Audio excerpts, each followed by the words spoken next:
Et nous continuons ensemble dans la Côte Imo diffusée sur Bismart et Radio Imo. C'est maintenant le moment de l'expert Imo. Nous avons le plaisir de recevoir Thomas Cotinet qui dirige l'Ecolab. L'Ecolab, donc le laboratoire de l'innovation du ministère de la Transition écologique. Nous le recevons donc avec Sylvain Lévy-Valency. Bonjour Thomas Cotinet. Bonjour. Bienvenue donc dans la Côte Imo. Alors le laboratoire de l'innovation du ministère de la Transition écologique abrite plusieurs programmes, dont un programme qui s'appelle Green Tech Innovation, programme donc porté par ce ministère qui vise à soutenir l'écosystème de la Green Tech en France. Alors pourquoi ça nous intéresse aujourd'hui dans la Côte Imo ?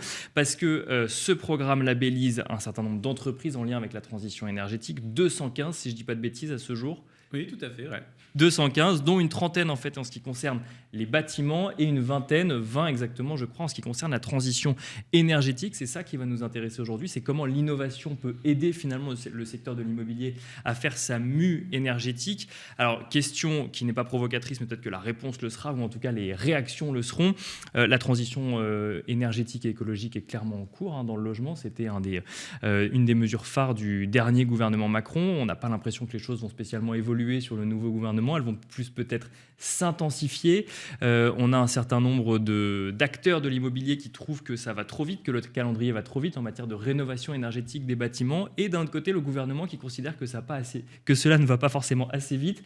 Quelle est votre vision sur le sujet, Thomas Cotinet, face à l'urgence climatique d'un côté et à la complexité de mise en œuvre potentiellement du secteur de l'immobilier ou même en ce qui va concerner les locataires ou les propriétaires ? Oui, alors... Dans le domaine de l'innovation, et ça vaut aussi pour le bâtiment, l'accélération, c'est un terme à la mode. Bien sûr. On entend souvent, qui est très fréquent. Et là, c'est un terme qui est justifié. Vous avez vous-même utilisé l'expression d'urgence écologique. Donc, on doit accélérer. Et là, l'action du ministère à travers Green Tech Innovation, elle est tournée vers les entrepreneuses, les entrepreneurs de France qui innovent. Donc, il y a une conviction très forte qu'une partie de la réponse pour pouvoir accélérer pour de vrai doit venir de l'entrepreneuriat, des startups et des PME. Et c'est une partie de la réponse à votre question de cette capacité à concilier les deux.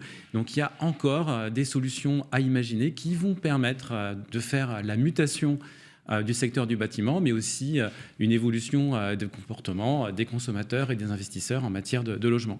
Alors, je pense que Sylvain aura un avis aussi sur effectivement cette mue du bâtiment. Peut-être Sylvain, je vous laisse continuer, puis après moi je rebondirai sur les innovations en tant que telles au sein de l'Ecolab. Oui, merci Nicolas. Alors justement, c'est un peu la question qui fâche, Thomas Cotinet, parce que effectivement, on a vu poindre une inflation normative sans précédent sur le précédent quinquennat. On a tendance à penser que le prochain quinquennat sera aussi inflationniste en termes de normes et de lois, et on a l'impression qu'on a une industrie qui ne va pas tout à fait au même rythme. Je prends simplement le volume des passoires dites énergétiques. On estime en lettres F et G plus de 4 800 000 logements. Les 2/3 du parc locatif privé sont occupés par des personnes qui pourraient être éligibles au parc social. On est sur un vrai conflit, on pourrait même dire des contraintes opposées. Alors, ce n'est pas la question piège, Thomas Cotinet, mais comment on fait pour résoudre deux contraintes opposées ? Celle de loger les Français dans de conditions décentes et dignes, et celle d'accélérer la transformation énergétique des bâtiments, quand on sait qu'aujourd'hui, on a un propriétaire sur 3 dont on sait qu'il ne fera pas les travaux de rénovation énergétique. Quand on sait qu'il y a une demande très forte et une offre assez faible sur le marché locatif, comment on fait pour aborder cette notion sereinement ? Puisque, vous l'avez rappelé tout à l'heure, la question environnementale, il n'y a plus de débat, elle est clairement engagée. Oui, alors en ce qui concerne les activités que j'ai la chance de diriger pour le compte du ministère, je voudrais vous partager un optimisme. Il y a un dynamisme, il y a des initiatives qui sont prises, notamment venant de l'entrepreneuriat, comme je l'évoquais juste avant, mais aussi de la science, de la recherche. Donc comment est-ce qu'on fait ? S'agissant des dispositifs que nous animons, nous faisons le maximum pour qu'émergent plus vite et mieux ces solutions conçues par des entrepreneurs, par des chercheurs, souvent en partenariat avec une collectivité territoriale. Et ça, c'est pour être dans le timing fixé par l'État ? On sait qu'en 2034, sur les 7 lettres énergétiques, 2 vont disparaître. F et G ne pourront plus être mises sur le marché indépendamment des propriétaires occupants. Quand vous parliez tout à l'heure de labellisation, est-ce que, par exemple, le label reconnu garant de l'environnement, c'est un label que vous maîtrisez ? Aujourd'hui, quand on voit le nombre d'entreprises labellisées, donc RGE, reconnu garant de l'environnement, pour obtenir les primes de France Innovation, mais aussi de tous les dispositifs d'aide, il n'y en a pas tant que ça. Est-ce que là aussi, l'innovation peut aider à développer encore plus les entreprises qui ont ce type de label et de garantie ? Oui, complètement, parce qu'il ne suffit pas de détecter les bonnes innovations qui vont y concourir, encore faut-il qu'elles soient consommées. C'est-à-dire que l'ensemble de la chaîne de valeur du logement y ait recours et parfois prennent le risque de référencer une solution portée par une start-up, une PME innovante. Et c'est là que nous intervenons avec ce label de l'État, GreenTech Innovation. Nous jouons en quelque sorte le rôle de tiers de confiance. On est aussi dans un moment où il y a beaucoup de greenwashing, donc beaucoup de solutions se prétendent à fort impact écologique, alors qu'elles ne le sont pas forcément. Donc, nous intervenons avec ce label pour faciliter la crédibilité et la mise en visibilité de ces startups, de ces PME qui innovent pour un bâtiment plus durable. Un autre aspect qui n'est pas des moindres, en France, voilà, une grosse partie du marché est activée par des acteurs publics, donc qui ont la responsabilité soit de construire, soit de gérer le facility management de bâtiments publics. Et donc là, on se retrouve face aux enjeux de la commande publique et donc de l'orientation de cette commande publique vers ces innovations vertes dans le secteur du bâtiment. Donc là aussi, c'est un rôle que nous avons pour répondre à votre question, c'est faciliter donc le lien effectif et donc le recours effectif à ces solutions innovantes qui vont permettre d'économiser des tonnes de CO2. On est bien conscient qu'effectivement, ça touche l'ensemble des utilisateurs. Le fait que vous labellisiez, justement, vous faites un peu le catalyseur de ces jeunes startups innovantes. Question, est-ce que quand on est labellisé par Ecolab, ça facilite, par exemple, le financement, les levées de fonds? Est-ce que vous accompagnez? Parce qu'on sait aujourd'hui qu'à peu près 72% des entreprises qui se créent dans le monde des startups vont se financer en Europe ou aux États-Unis, qui sont les plus gros financeurs de cette innovation. Et souvent, on reproche à la France, parfois à juste titre, de ne pas suffisamment consacrer de fonds. Est-ce que Ecolab, une entreprise qui a la chance d'être labellisée par vous, a plus de facilité à se financer?